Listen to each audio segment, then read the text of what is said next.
صورتحال یہ کہ پنجاب گورنمنٹ کی جانب سے کریک ڈاؤن ڈاکٹرز کے خلاف شروع کیا گیا. آج 15واں روز ہے اس ہڑتال کا. لیکن اگر ہم مجموعی طور پر ڈاکٹرز کے حوالے سے بات کریں, اخلاقی طور پر اور پروفیشنلی اگر ہم اس پروفیشن کی بھی بات کریں, تو بنیادی طور پر ایک ڈاکٹر کا کام ایک مریض کی جان بچانا ہوتا ہے, نہ کہ اس 1.5 سال کے بچے جس کو ایک ڈرپ لگی ہوئی ہے اور ہنگامی صورتحال میں اس کی ڈرپ کو اس لیے اتار دیا جاتا ہے کیونکہ ڈاکٹرز اپنی تنخواہوں میں یا پھر سروس سٹرکچر میں کسی قسم کا اضافہ یا پھر کچھ بڑھوتری چاہتے ہیں, کچھ تبدیلی چاہتے ہیں. صورتحال ہے, جو بھی مسائل ہیں, ہر مسئلے کا کوئی نہ کوئی حل موجود ہوتا ہے اور بہت بہترین طریقے سے اسے عقل مندی کے ساتھ, تسلی کے ساتھ بیٹھ کر بھی حل کیا جا سکتا ہے. اسی حوالے سے ناظرین بات کریں گے ڈیٹ لائن پاکستان میں کچھ مزید اہم موضوعات بھی زیر بحث رہیں گے. پاک امریکہ تعلقات کے حوالے سے کچھ بہتری دیکھنے میں آ رہی ہے اور اس حوالے سے عمران ہمارے ساتھ اسٹوڈیو میں ایک گیسٹ بھی موجود ہوں گے اور ہم پاک امریکہ تعلقات کے حوالے سے آپ نے بھی ابھی ذکر کیا تھا کہ جیسے کہ یہ جو نیٹو سپلائی ہے یہ بھی کھلنے کے حوالے سے بات ہو رہی ہے. کیا آپ کو لگ رہا ہے کہ پاکستان کے جو مطالبات ہیں وہ تمام مطالبات امریکہ مان کے آگے چلے گا؟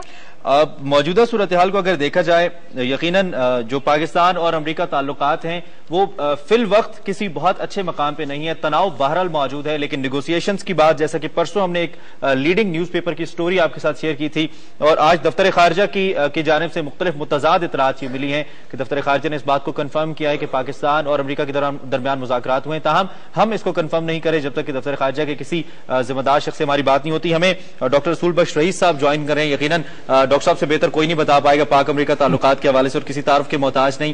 آپ کا بہت شکریہ فرسٹ آف آل, آپ نے اپنا قیمتی وقت نکالا اور یہاں پہ تشریف لائے. ڈاکٹر صاحب, پاکستان امریکہ تعلقات پرانا جو ایک سلسلہ ہے جو چلا سب کو معلوم ہے. تازہ ترین جو صورتحال ہے جو ہم ڈیولپمنٹ دیکھ رہے ہیں, کچھ لوگوں کا یہ کہنا ہے کہ جو نائب وزیر خارجہ ہیں تومس نائٹ, ان کی قیادت میں ایک وقت مذاکرات کر رہا ہے پاکستان کے ساتھ. پاکستان اس وقت کس پوزیشن میں ہے اور کیا اب یہ مذاکرات آپ کو کامیاب ہوتے نظر آتے ہیں؟ پہلی بات تو یہ ہے کہ مجھ سے بہتر بھی لوگ اس موضوع پہ بات کر سکتے ہیں اور کرتے رہتے ہیں. اس وقت غالباً پاکستان کے اندر بھی یہ سوچ ہے اور امریکہ کے اندر بھی کہ دونوں ملکوں کا کافی نقصان ہو چکا ہے. صحیح. اور میرا خیال یہ ہے کہ پاکستان کا کہیں زیادہ نقصان ہو سکتا ہے اور ہو رہا ہے اگر یہ تعطل پاکستان اور نیٹو سپلائی کا جو رشتہ ہے یہ تعطل اگر جاری رہتا ہے. جب مطالبات ہوتے ہیں, مذاکرات ہوتے ہیں تو دونوں جانب سے دباؤ بھی ہوتا ہے, شرائط بھی ہوتی ہیں, مطالبات بھی ہوتے ہیں. ٹھیک ہے. لیکن معاملہ وہاں جا کے رکتا ہے یا طے ہوتا ہے جہاں گیو اینڈ ٹیک ہو, کمپرومائز ہو اور لین دین ہو, صحیح معنوں ہے. تو میرا خیال ہے کہ یہ جو اس وقت جو خبریں آ رہی ہیں کافی مثبت ہیں, ابھی ساری باتیں باہر نہیں نکلی.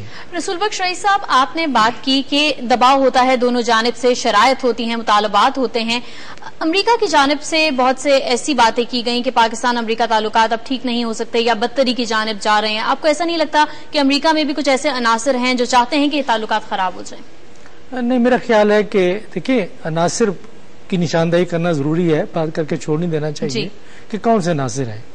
حکومت کے اندر مختلف محکمے ہوتے ہیں, جس طرح پاکستان کے اندر مختلف محکمے ہیں, فوج ہے, سیاسی حکومت ہے, کابینہ ہے, پارلیمان ہے, خارجہ امور کی وزارت ہے, اس طرح سے وہاں بھی.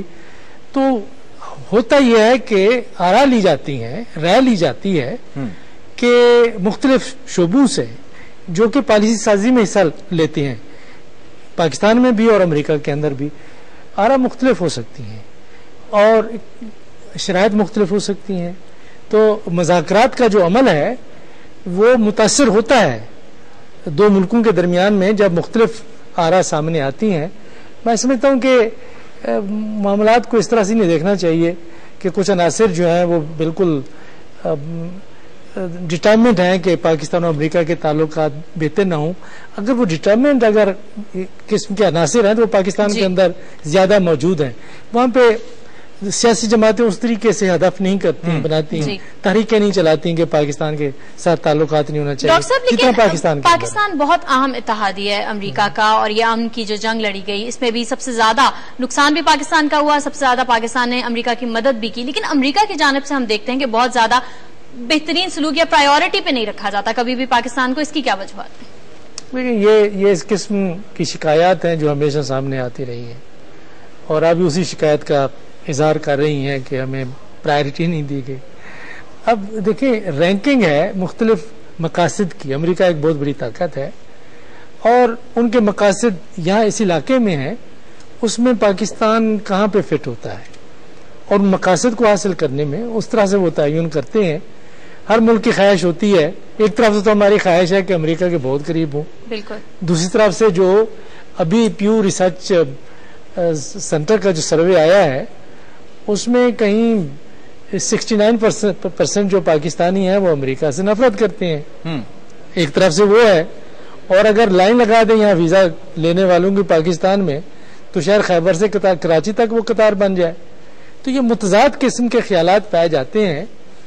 میرا نہیں خیال کہ کوئی ریشنل تھنکنگ پرسن امریکہ کے اندر یا پاکستان کے اندر یہ کہے گا یا یہ سوچے گا کہ یہ جو نظریاتی طور پر بات کرتے ہیں, میں ان کی بات نہیں کر رہا, نظریاتی طور پہ جو خارجہ پالیسی کے بارے میں بات کرتے ہیں وہ میں نہیں سمجھتا کہ پاکستان یا امریکہ کے مفادات کا وہ تحفظ چاہتے ہیں, وہ اپنی سیاست کرنا چاہتے ہیں. ٹھیک ہے, تو ہم یہ چاہتے ہیں کہ پاکستان اور امریکہ, میرا خیال ہے کہ جو ریشنل تھنکنگ ہے یا ریشنل پوائنٹ آف ویو ہے کہ عملی طور پر دیکھیں گے پاکستان کو کیا خارجہ پالیسی میں یا ایک عالمی نظام میں رہتے ہوئے کوئی نقصان اٹھانے چاہیے یا فائدہ اٹھانا چاہیے.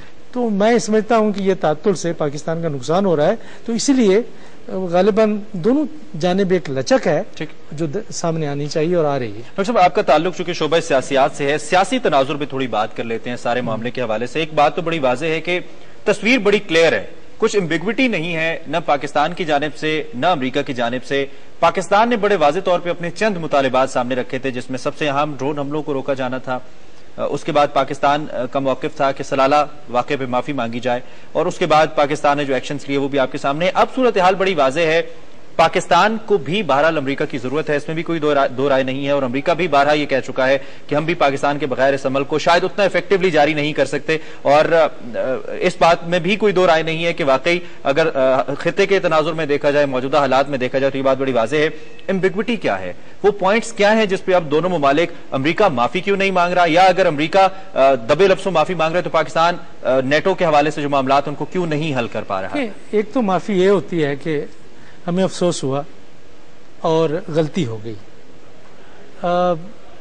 تو اب یہاں پاکستان میں کہ معافی نامہ کیا ہونا چاہیے امریکہ کی طرف, اس کے اوپر زور دیا جا رہا ہے, یہ ایک نیگوشیٹ ہو رہا ہے.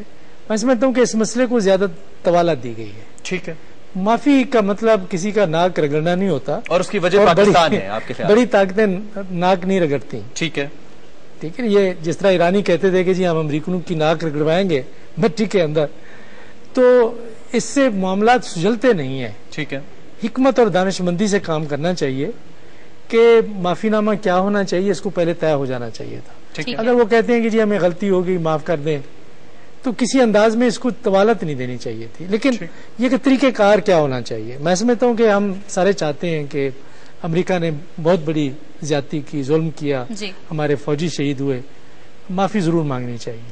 اس کی زبان کیا ہونی چاہیے, یہ تو سفارتکاروں کا کام ہے کہ اس کو طے کریں. ٹھیک ہے, وہ طے کرنا چاہیے اور بہت پہلے طے کر لینا چاہیے تھا. ڈاکٹر صاحب, اس وقت نیٹو سپلائی کو کھولنے کا بہت اہم معاملہ درپیش ہے, اور یہ بھی سننے میں آ رہا ہے کہ اب یہ سپلائی کھل جائے گی. لیکن آپ یہ بتائے گا کہ ابھی تو امریکہ کے اور نیٹو کے افواج جو ہیں وہ افغانستان میں موجود ہیں, اور امریکہ کا مفاد ہے ہمارے ساتھ تعلقات اچھا رکھنے میں. لیکن جب افواج واپس چلی جائیں گی, امن قائم ہو جائے گا, اس کے بعد ہم کہاں پر سٹینڈ کریں گے, اس حوالے سے بھی بتائیے گا. دیکھیں, میں سمجھتا ہوں کہ ہماری جو خارجہ پالیسی ہے اور اچھی خارجہ پالیسی کا محور کوئی واقعات نہیں ہوتا, ایک واقعہ نہیں ہوتا یا چند واقعات نہیں ہوتے. اور اس کو صرف اگر آپ افغانستان کے تناظر میں امریکہ اور پاکستان کے تعلقات کو یا مغرب کے ساتھ ہمارے تعلقات کو اگر آپ دیکھیں گے تو پھر ہمیں تیسری مرتبہ چوتھی مرتبہ مایوسی ہوگی. ہمیں تو ایک وسیع تر دنیا میں رہنا ہے, ہمیں ایسے رشتے جوڑنا چاہیے جو جنگ اور امن سے متاثر نہ ہوں. کہ یہ جو ایک ذہن کچھ پاکستانیوں نے بنایا ہوا ہے کہ امریکہ کے بغیر ہم زندہ نہیں رہ سکتے, یہ تو مفروضہ پھر یہی ہوا کہ اگر جنگ ختم ہو گئی تو پھر کیا ہوگا پاکستان کا, کچھ نہیں ہوگا. میں کہتا ہوں جنگ کل ختم ہو, امریکی چلے جائیں. امریکہ کے یہاں چلے جانے سے اور جنگ ختم ہونے سے ایک ایسا اچھا ماحول اس علاقے کا پیدا ہوگا کہ اس علاقے میں خوشحالی ہوگی. ہماری اندرونی جو ہمارا خلفشار ہے اور وہ لوگ جنہوں نے کہ امریکہ سے ہتھیار لے کے اٹھائے ہوئے ہیں ہمارے قبائلی علاقوں میں یا کچھ اور علاقوں میں، ان کو بھی ایک پیغام ضرور جائے گا. اور ہمیں وسیع دنیا میں جڑنے کے لیے امریکہ کے سہارے کی ضرورت نہیں لینی چاہیے. ہمیں اپنے اندر ایک صلاحیت پیدا کرنی چاہیے کہ ہم دنیا کو کیا دے سکتے ہیں. اس کا تعلق تجارت سے ہے. اور میرا خیال یہ ہے کہ جس امداد کا ہمیں انحصار رہتا ہے اور بدقسمتی سے ایک ہم نے یہ روش بنا لی ہے، اس کی ضرورت ہی نہیں ہے. ہمیں ٹیکس کرنا چاہیے. ہم ٹیکس نہ دیتے ہیں نہ لیتے ہیں. حکومت کو ٹیکس لینا چاہیے. اور ہر بجٹ جو ہے آتا ہے جی ٹیکس فری بجٹ. ایک ایسے معاشرے میں جہاں آپ کے اتنا بڑا قرضوں کا بوجھ ہو، اتنا آپ کے اخراجات ہوں، آپ کہیں ٹیکس فری. لیکن امریکہ بھی تو اپنے امداد کے حوالے سے ہمیشہ ہم پر پریشر رکھتا ہے. اگر ہم اس کی بات نہیں مانتے یا جہاں پر ہم اپنے مطالبات رکھتے ہیں یا کوئی شرائط رکھتے ہیں تو وہ فوراً امداد جو ہم سے طے کر چکا ہے یا جو ہمارا حق بنتا ہے اسے بھی روک لیتا ہے. نہیں، وہ تعطل نہیں آنا چاہیے. اگر روک لیتا ہے تو اس کی وجوہات ہیں، ہمیں ان کے بارے میں گفتگو کرنی چاہیے. کہ ایک جو خارجہ پالیسی ہے، میں پہلے بھی کہہ چکا ہوں کہ اس کا اگر آپ نظریات پہ بیس کرتی ہیں تو آپ دنیا میں مات کھا جائیں گے. آپ کی سوچ اور فکر خارجہ پالیسی میں اور سلامتی کی پالیسی میں پریگمیٹک ہونی چاہیے، عملی طور پہ ہونا چاہیے. اس میں دانش مندی کی ضرورت ہے، تجربے کی ضرورت ہے، دماغ اور آنکھیں اور دل کھول کے رکھنے کی ضرورت ہے کہ آپ کے قومی مفادات کیا ہیں، ان کو آپ کس طریقے سے آگے لے جا سکتے ہیں. تو اگر ہم وہ کریں تو ہم یہ جو جھوٹے سہارے ہیں ان کی ضرورت نہیں پڑے گی. اچھا ڈاکٹر صاحب، اب تازہ ترین صورتحال بات کر لیتے ہیں. گراؤنڈ ریالٹی آپ کو کیا نظر آتی ہے؟ کیونکہ واقعات، حالات ہم سے تو یقیناً وہ خبریں پہنچتی ہیں جو کچھ ادھر ادھر سے آ جاتی ہیں، لیکن ہم اگر گراؤنڈ ریالٹیز کی بات کریں، کچھ صورتحال آپ کو واضح نظر آتی ہے؟ اور اگر یہ صورتحال یہ دھول یہ گرد بیٹھ رہی ہے تو کب تک بیٹھ رہی ہے؟ میرا خیال یہ ہے کہ جس طرح میں کہہ چکا ہوں کہ ایک نئے سرے سے سوچ پاکستان میں اور امریکہ میں پیدا ہوئی ہے کہ اس تعطل کو ختم ہونا چاہیے، لچکدار رویہ رکھنا چاہیے اور اس مسئلے کو حل کرنا چاہیے. اور میں برملا کہتا ہوں کہ اس سے نقصان زیادہ پاکستان کا ہے. ہمیں پاکستانی قوم اور ملک کا فکر کرنا چاہیے. اقتصادی صورتحال ہماری بہت خراب ہے، اندرونی طور پہ خلفشار ہے. تو لیکن یہ ہے کہ اصولوں کے اوپر سودہ بازی نہیں کرنی چاہیے. ہماری جو سیاسی حکومت کی مشینری ہے، جو سفارتکاری کی مشینری ہے، اس کو محترم کرنا چاہیے.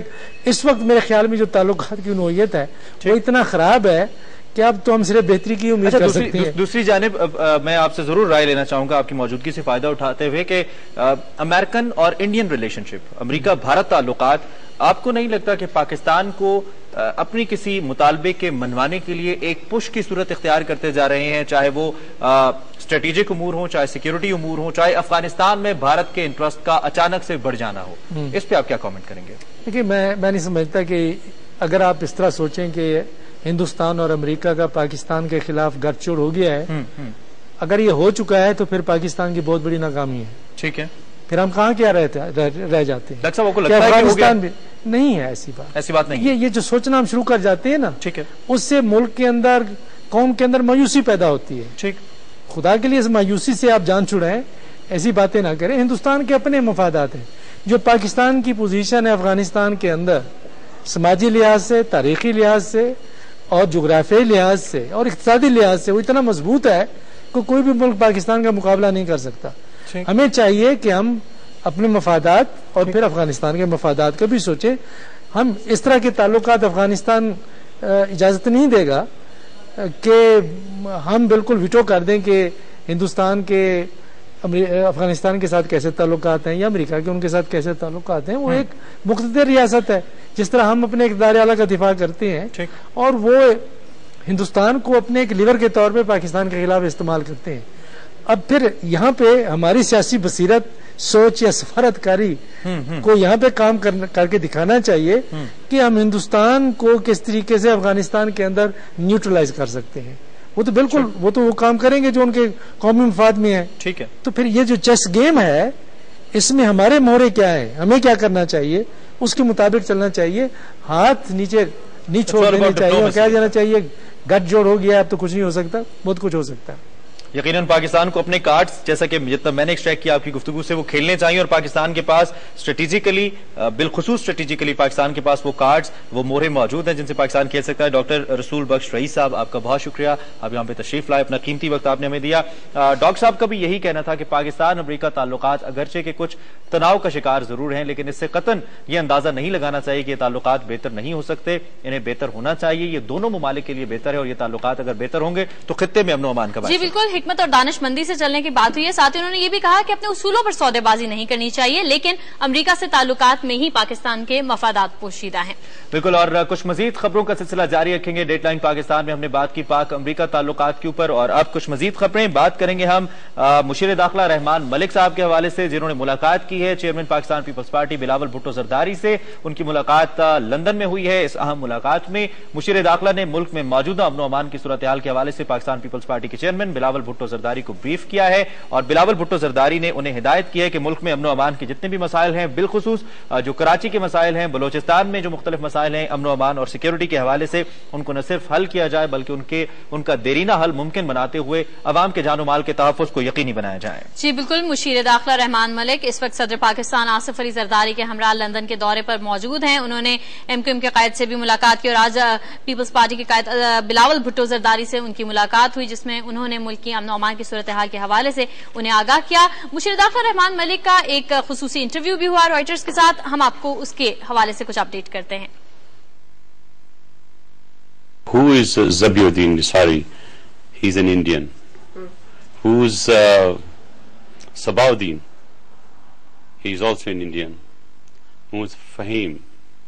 He's also an Indian. In this attack, 3 Indians have already been cited. They have been detected. I don't know how many others would be there. And if the criteria is that there was a control room being controlled by someone and he was present there, a state does not see every street. And I will give you the very concrete example. In Karachi, we are having so many terrorist activities. Almost all those are certain defined areas where the people have established their footholds. They even fire rocket launchers from there. They fire heavy weaponry from there. Obviously somebody does supply them. Now what I feel, it's not an acquisition, but it is just my assessment and every Pakistani is thinking, if Zabiullah Ansari can be a part of that control room, we don't know how many more Indians are there. So we have a reasonable right to suspect that some more Indians would be there, and perhaps they are also responsible what unrest is going in Karachi. So if it went undetected by us, and it has been now detected after so many years, so it is worrying me, to be very honest.